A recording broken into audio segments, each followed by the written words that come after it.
Hello, नमस्कार, आदाब व सलाम। मैं हूं असद मिर्ज़ा, हाज़िर हूं आपका प्रोग्राम देश दुनिया लेकर। आज के प्रोग्राम में हम बात करेंगे यूरोप में गुज़िश्ता 15 दिनों से जारी हीट वेव की और उसकी वजूहात कि इसके पीछे क्या वजह है कि यूरोप में हीट वेव्स बढ़ती चली जा रही हैं, और साथ ही साथ इसके लिए कौन ज़िम्मेदार है, और इसके अलावा अथॉरिटीज़ किस तरीके से इसको निपटने के लिए क्या क्या इक़दामात कर रही हैं। तो आइए सबसे पहले बात करते हैं यूरोप में गुज़िश्ता 15 दिनों के दौरान, या यूं कहिए कि 1 जुलाई से बढ़ते हुए टेम्परेचर्स की, जो कि कई मकामात पर 40 से ज़्यादा बढ़ चुके हैं। ख़बरों के मुताबिक सिर्फ बरतानिया में ये टेम्परेचर्स 40 डिग्री सेंटीग्रेड से ज़्यादा हो चुके हैं, जो कि सन 1772 के बाद का रिकॉर्ड है। इसके अलावा फ्रांस के मुख्तलिफ 64 मकामात पर टेम्परेचर्स 40 डिग्री सेंटीग्रेड से ज़्यादा के हो चुके हैं, और पोर्चुगल में तो ये 47 डिग्री तक पहुंच चुके हैं। और इसके साथ ही साथ इस बढ़ते हुए टेम्परेचर के साथ बरतानिया में फ्लड्स या सैलाब भी देखने में सामने आ रहे हैं। अभी तक पोर्चुगल में इन बढ़ते हुए टेम्परेचर्स की वजह से वहाँ के जंगलात में आग लगना भी शुरू हो गई है, जिसमें कि अभी तक तकरीबन 1000 लोग जाँ बहक हो चुके हैं, और यूके में 13 लोग सैलाब में पानी में डूबकर मर चुके हैं। तो एक तरफ आपको बढ़ते हुए टेम्परेचर्स का सामना है, वहीं दूसरी तरफ आपको अपनी जान का ख़तरा भी है।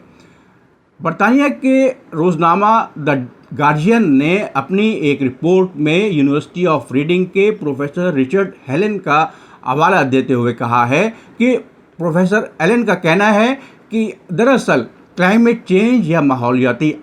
तब्दीली इस पूरे हीट वेव के लिए ज़िम्मेदार है, क्योंकि जिस तरीके से ग्रीन हाउस गैसेस का इखराज हो रहा है, उसकी वजह से ज़मीन ज़्यादा गर्म होती चली जा रही है, जिसकी वजह से टेम्परेचर्स बढ़ता है। और साथ ही साथ जब ज़मीन ज़्यादा गर्म होती है और सूरज की शुआएं या सन रेज डायरेक्ट ज़मीन पर पड़ती हैं, तो उससे वाटर इवापोरेशन शुरू हो जाता है, जिसकी वजह से बारिशें या सैलाब रूनुमा होते हैं। तो मजमूई तौर पर यह कहा जा सकता है कि सिर्फ एक वजह यानी कि क्लाइमेट चेंज यानी कि माहौलियाती तब्दीली की वजह से ये पूरी साइकिल चल रही है कि एक तरफ तो गर्मी बढ़ रही है, और दूसरी तरफ उस गर्मी के साथ साथ सैलाब भी बढ़ते चले जा रहे हैं। गुज़िश्ता साल जर्मनी के राइन एरिया में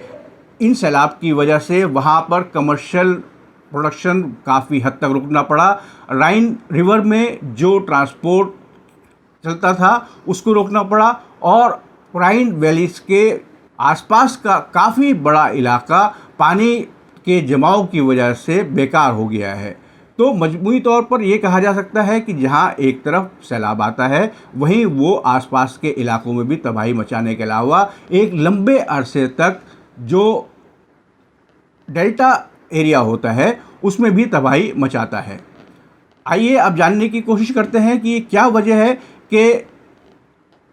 गुज़िश्ता 10 साल के दौरान यूरोप में टेम्परेचर्स बढ़ते चले जा रहे हैं। पॉलिटिको मैगज़ीन ने इंपीरियल कॉलेज की लेक्चरर मरियम ज़करिया का हवाला देते हुए कहा है कि दरअसल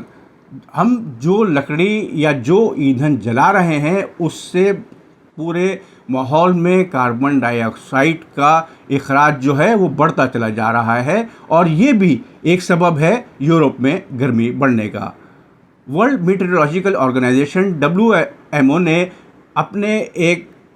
बयान में पिछले हफ्ते ये कहा है कि जिस तरीके से यूरोप में गर्मी बढ़ती चली जा रही है, वो क्लाइमेट चेंज के नेगेटिव इम्पैक्ट्स हैं, और ये गर्मी इसी तरीके से सन 2060 तक बढ़ती चली जाएगी।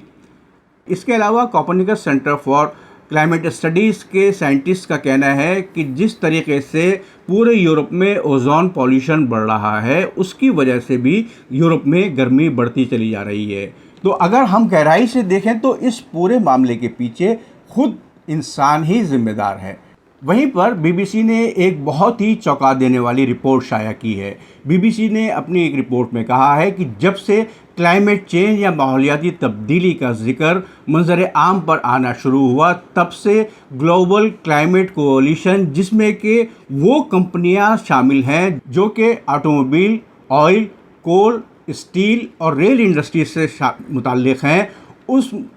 कोalition ने, जिसे कि जीसीसी का नाम दिया गया है, एक कम्युनिकेशन कंसल्टेंट को हायर किया और इसको बहुत ज़्यादा पैसा देकर इस बात के लिए काम पर मामूर किया गया कि वो मीडिया में ऐसी रिपोर्ट्स शाया करवाए जिससे कि ये कहा जा सके कि गर्मी बढ़ने के लिए क्लाइमेट चेंज जिम्मेदार नहीं है और ना ही कोल, ऑटोमोबाइल, स्टील, सीमेंट या बिजली पैदा करने वाले कारोबार इसके लिए ज़िम्मेदार हैं। इस प्रोग्राम के तहत जीसीसी ने एक कम्युनिकेशन कंसल्टेंट को तकरीबन $34 मिलियन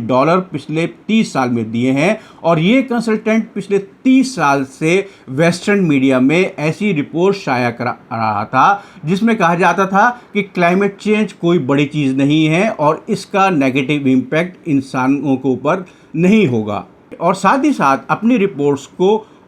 काबिले एतमाद बनाने के लिए वो मुख्तलिफ ऐसे साइंटिस्ट और ऐसे क्लाइमेट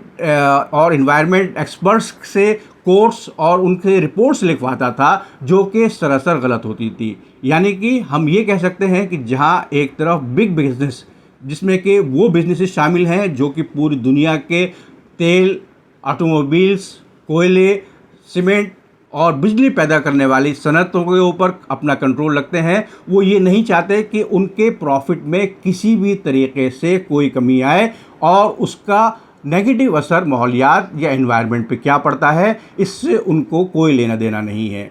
इसके साथ ही साथ हमें यहाँ पर यह भी मानना पड़ेगा कि यहाँ पर बहुत सारी वेस्टर्न हुकूमतें बिल्कुल नाकाम रही हैं इन्वायरमेंट चैलेंजेस का सामना करने के लिए और ख़ास तौर से क्लाइमेट चेंज का सामना करने के लिए। बीबीसी की ही रिपोर्ट में कहा गया है कि इसी पीआर कंसल्टेंट की वजह से अमेरिका ने क्योटो प्रोटोकॉल साइन नहीं किया था, जो कि मुख्तलिफ वेस्टर्न कंट्रीज़ के ऊपर इस बात को यकीनी बनाने के लिए लाया गया था कि वो अपने कार्बन डाइऑक्साइड एमिशंस को कम करें और साथ ही साथ अपने यहाँ होने वाले पॉल्यूशन को भी कम करें। लेकिन अमेरिका ने इस पर दस्तखत नहीं किए थे। तो मजमूई तौर पर ये कहा जा सकता है कि जहाँ एक तरफ आवाम को इन्वायरमेंट या क्लाइमेट चेंज के नेगेटिव इम्पैक्ट को झेलना पड़ रहा है, वहीं पर ज़्यादातर वेस्टर्न हुकूमतें क्लाइमेट चेंज के नेगेटिव इम्पैक्ट्स का साफ साफ या ठीक ठाक तरीके से सामना करने में बिल्कुल नाकाम नज़र आ रही हैं। और अगर इसी रविश पर, इसी रास्ते पर हम चलते रहे तो वो दिन दूर नहीं कि हमारी तबाही मुकम्मल तौर पर हो जाएगी और नेचर हमसे बदला ले सकेगा। हमें इस वक्त सख्त ज़रूरत है कि हम अपनी प्रोडक्शन और रेजिडेंशियल पॉलिसीज़ दोनों में बड़ी तब्दीली लाएं ताकि हम क्लाइमेट के साथ कंधे से कंधा मिलाकर क्लाइमेट को उसकी असल नेचुरल पोजीशंस में लेकर आगे बढ़ सकें और तरक्की कर सकें।